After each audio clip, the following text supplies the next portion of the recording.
couple weeks out from spring training, but we're already talking about baseball. Guys, let me tell you something. First of all, the D-backs should have all the expectations in the world to go back to the World Series once again. Like, this is a team that has reloaded this offseason after missing the playoffs. It's great to see the investment from the front office. Like, this is a team Arizona's going to be able to root for, and they're going to make a bunch of noise this season. Check this out. D-backs introducing their new ace, starting pitcher Corbin Burnes. There he is, folks. New Jersey and all. 6 years, $210 million. Woo!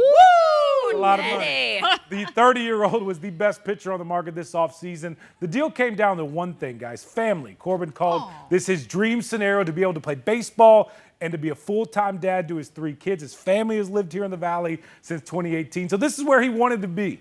Corbin is, by the way, a winner. He's been in the playoffs in 6 of the 7 years he's been in the big leagues. The D-backs, safe to say, they are fired up to have him on the roster. I hope it sends a message that we're in it to win it. And when you bring a talent like Corbin to the table, I think it underscores that. Our fans need to understand that we're very committed to being successful. We have the potential to be a championship team. It's not every day that you have the opportunity to sign a player of Corbin's caliber, to add to a team that we feel over the last couple of years has grown into one of the better teams in the National League. Part of the reason why I came here as well as the family aspect of it was this is a good baseball team.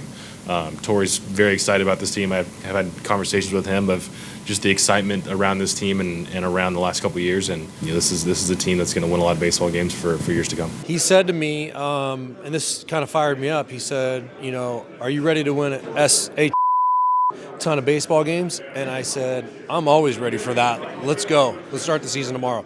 So I think there's just general excitement inside of this entire organization that he's created. Always waiting for a blue. Did you catch that, Tram? Yeah, I follow. He's fired up. Yes, he is. Guys, it was so cool to see him with his kids right there. So he's got 3 kids. His oldest son, yes, they just had those twins very recently, right? How cool is that? He got to hang out with his family on the field after this. Guys, here's the bottom line. The D-backs stretched the budget to pull this off a little bit. They haven't been always known as to spend this kind of money. The only contract that would compare to that with the D-backs was Zach Greinke. That was like 9 years ago. But now here they are. And Ken Kendrick talked about that a lot today. Like, listen, we are willing to invest in, first of all, people that want to be a D-back, and then in this team because they are right there. They can contend for a championship. And that was their message over and over again. Like, we're going to spend this kind of money when players like this are available, 1, 2 when they want to be here, and then 3 when they're so close to winning a title. The Suns organization's done it. ASU has done it. Invest in the people that want to be part of your organization long term, that aren't just looking at it like the next stepping stone. Tram's like, look out. Are you saying something? Because Tram's like, looking at the kids. I have twins. I'm dying of the kids. Oh my God. Zach and Zoe were that little one. Happy husband, happy father, happy team. Cam, I just figured this out. It's big, all right? Okay. The D-backs, I think, are the only team in the major leagues to have 2 guys named Corbin. Corbin. So who's the better Corbin? Oh, that's a good question. That's a good question, right? Corbin Burnes called today's signing with the D-backs a dream scenario. Gets to play ball and be a full-time dad. The D-backs introducing their new $210 million arm. One of the best pitchers in baseball wanted to play here, wanted to be here. Pitch at home, as he calls it. His family has lived here since 2018. He's got 3 kids. They just had twins. Burnes slides to that front of the rotation now. He knows what the D-backs are about, having faced them during that World Series run a few years ago, and he's already promising wins. I want to come in, I want to win. I want to win the entire time I'm here, and this is a team that's built to that. And like Ken said, this is, we're starting this thing, and Mike mentioned that, we're going to continue to build, and we're going to win a lot of baseball games. So that's the plan, and that was part of the reason why I came here as well as the family aspect of it, was this is a good baseball team. I credit Kenton because I think he realized the timing for this team and the addition of Corbin and the impact it can have. And I must say, after Corbin agreed, I've heard it from so many other teams that Arizona is now a subject of concern, a real subject of concern, and what teams are worried about that hope to have playoff aspirations. Now that's what we're talking about, right? D-backs admitting they didn't plan on spending all this money when the offseason started, but when Corbin's team reached out, made them rethink their budget. And they will continue to be all in on putting a championship contending roster together on the field. We weren't anticipating this happening. We learned there was some interest from Corbin and his representatives, and that inspired us. We moved pretty aggressively through several days of discussion to get to the goal line. But when the offseason started, it was not a part of the business model. they helped it be a part of the business model by reaching out. We're very fortunate that Ken and Derrick gave us the opportunity to go out and sign somebody like Corbin. And we don't take that responsibility lightly, and now it's on us to build the rest of the team to put us in a position to make a run in the postseason. He is basically the standard. He's been unbelievable for the past 5 or 6 years, and put himself in this position to get this type of contract, but I feel like he's going to make everybody around him better. You know, this is a dream come true. The fact that it came together the way that it did, I'm just so grateful to Ken, Derrick, in the way, you know, Mike and his group closed it up and made something like this happen. This is a pretty monumental day here in the Valley because we got arguably one of the best pitchers in all of baseball. That's going to be joining our organization. That's going to go out and get ready to compete every single day and make us better. You know, we're on a journey to win a world championship, and I'm just grateful and honored that he chose us and it came together the way that it did. So, how do I feel? Ecstatic, and almost got to pinch myself to say that it's actually happened. And I just sat in a press conference that welcomed him because it's a dream come true. Torey, you're a sportsman like all of us. Yeah. What was your instant reaction when Mike called and said, "This is what we just did"? Yeah, it was like, oh, are you sure that this just happened? Say it again. Let's make sure that our lines of communication are wide open because I think you just said that Corbin Burnes signed with us. So I'm grateful, like I said, that it happened the way that it did.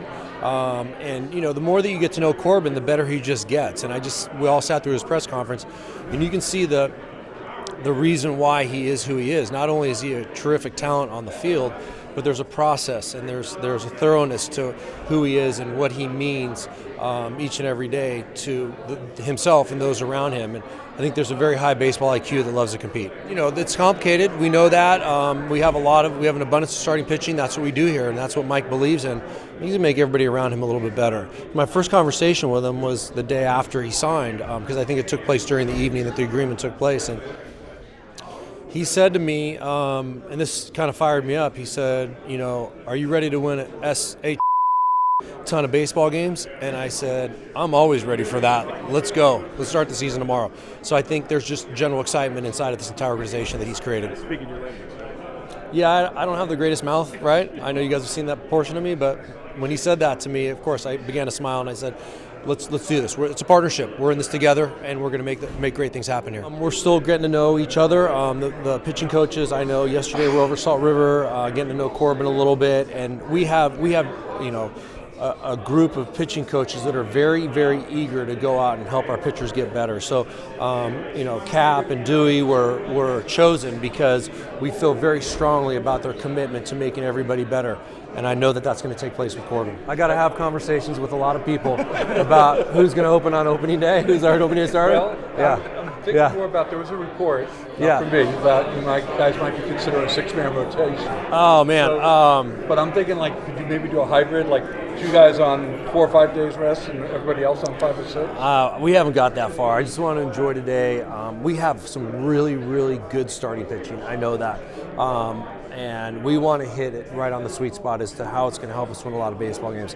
We haven't talked about a 6-man rotation. You know, Mike and company is still putting together a bullpen, and we're trying to figure things out on that end. So I don't know where it's going to go or where it's going to lead us. I just know, as Scott said up on the dais, that we have 2 real legitimate number 1 starters, and that excites me. You got to love it when Corbin says something like, we're going to challenge each other in the clubhouse. Yeah. We're going to try and one-up each other. That's yeah. going to be great. Yeah, that when Cam asked the question, I kind of branched over to that and said, as best I could, that I think he wants to learn and he wants to grow and he wants to push, and he explained it perfectly. You know, you do it for 4 months of a baseball game and you blink your eyes and you're at a certain point and you don't know how you got there, but you pushed each other along the way, and you've won 12 to 15 games and you've done your job, and you got to get better. And I think that's what he's always striving for. There's a certain level of comfort that he has, but I don't think he's satisfied. He wants to get better every day. When I talked to Ken about it, I want to thank him first and foremost about what it meant to put somebody like Corbin inside of our clubhouse. It came from a very strong commitment that he made financially. I read what happens here in the Valley. You know, they talk about Ken and his unwillingness to spend. That is not true. That is not true one bit. Ken is absolutely 100% committed to this team and this organization, and you could see by his track record over the past several years, he has brought in some very, very key big price free agents And he is absolutely committed. And in return, what I said to him, I'm committed to you to give you my very best to make sure that we put this thing in the right direction, and that's to win a world championship. I spoke to Zach, and I think Scott said it best. Scott was the first one to tell him that it officially had happened, and Zach confirmed that story with me when I talked to him, that they had a conversation after a brief conversation immediately after the agreement was made that evening. And Zach said how excited he is. He's like, this is all of what I'm dreaming about here. I want to know that everybody around me is working as hard as they possibly can to go out and get the best product on the baseball team, and our ownership just did a really good thing for this organization. Torey, when you already talked to Corbin about he just went 6 innings, but he gave up a couple runs. Yeah. Now, who wins the argument when he says, I'm not coming out? Yeah. Start to map how your relationship starts now, or when does that develop? Right now, I've started to develop a little bit of a rapport with him, and I got to plug into him and find out where his sweet spots are and what makes him comfortable. That's my job. That's my job, to make sure I get to know the player as best that I possibly can, so I make the best decisions about him every single time he takes the field. So, look, Zach Gallen, I've walked over to Zach Gallen, and Zach Gallen has given me this one, like, stop, you're not taking me out of this game. And I just turned around and I left, and I'm like, I got you. So once you get to that level of knowing your player and understanding who he is and what he's built on, you can make better decisions. Corbin Burnes gave the Diamondbacks a hometown discount. One of the top pitchers in baseball, could have commanded more than $210 million, but he decided getting to live year-round with his young family in Phoenix was more important. He's been a Valley resident since 2018. 6 years later, he signed a 6-year contract. Today he called it the perfect fit. It's a great day to be a D-back. Corbin Burnes chose family over fortune. And now that he's officially a Diamondback, he said it felt like fate. We had talked about this, that if it came up, it was a dream scenario, and it just happened to come up. D-backs leadership saw it differently. We weren't anticipating this happening. Owner Ken Kendrick knows they landed their guy despite being long shots. I think the phrase that was used recently was a stealth transaction, where we weren't anticipated to be in the sweepstakes for a top player, and at the end of the day, we were. Their ace in the hole was this ace already being a local. We didn't want to have to continue to keep moving around multiple times a year, so we settled on coming out here, and we've loved it ever since. Burnes views Phoenix as a place to raise a family. Twins being born in June, son's getting ready to turn 3, just kind of this stage of life we're in. To be able to spend the most time with them that I can was crucial. The D-backs family now listed as beneficiaries. I'm kind of aging out on this. I'd kind of like to have some additional success before I go off into the sunset. Burnes almost went as far as promising a payout. A trip back to the playoffs is how he'll write the checks. I've been fortunate in my 7 years in the big leagues to be in the postseason, 6 of them. So for me, postseason baseball is kind of what I know and want to be a part of every year. They reached out to us to let us know that he wanted to be here, and that's when we got serious. We knew that we had to at least take a shot at it, and a very serious one, not be offensive with our offer. And it happened quickly. It came together, I'd say, in a matter of 3 or 4 days over the break. It doesn't happen often. Yeah, it doesn't happen often. I think we have an advantage here in the Valley, and I think you're going to see more of that. People are starting to learn they can live and play in the same place. Spring training, regular season, it should be an advantage, and in this case it was. We got to figure out how to pay for this now. We did go a little bit over the top. We know our window we have a good window right now. We want to maintain a level of play like this and be competitive every year, but we know right now we've got a team that's capable of winning.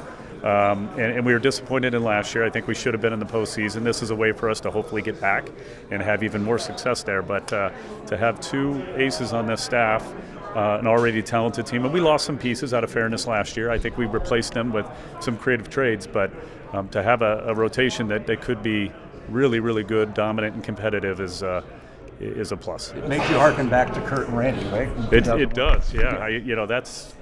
That was the recipe for success there, and if we stay healthy and pitch like we should, that was our weakness last year. Should have been one of our strengths. So hopefully it'll be a strength this year, as it should have been last year. What does it say about the culture that you guys have built too? That when this all happened, Zach Gallen, it sounds like he's one of the first guys to reach out and say, "Hey, I'm excited that you're joining us here." Oh, it's great. And I heard from a number of our players afterwards, texting and calling, saying, "We didn't see this one coming. How exciting is that?" And you feel it right now at camp already at Salt River Fields. The players are talking about it. There's a buzz, and I think there's excitement, and they're going to pull for one another. And they think this. You know, I remember last year we had a couple of our players came up to Ken and I after the opening day meeting and thanked us for investing in the team. Well, that's a good feeling. When they're taking note, they're watching, and they believe that you want to win. It's great. Yeah, he wants to win, right? Nobody wants to win more than Zach Gallen, and for him to be excited that you're bringing in another number one, which has been his staff, and now it's their staff. It says a lot about him. It says a lot about him as a teammate. It says a lot about him being a culture builder and caring about winning.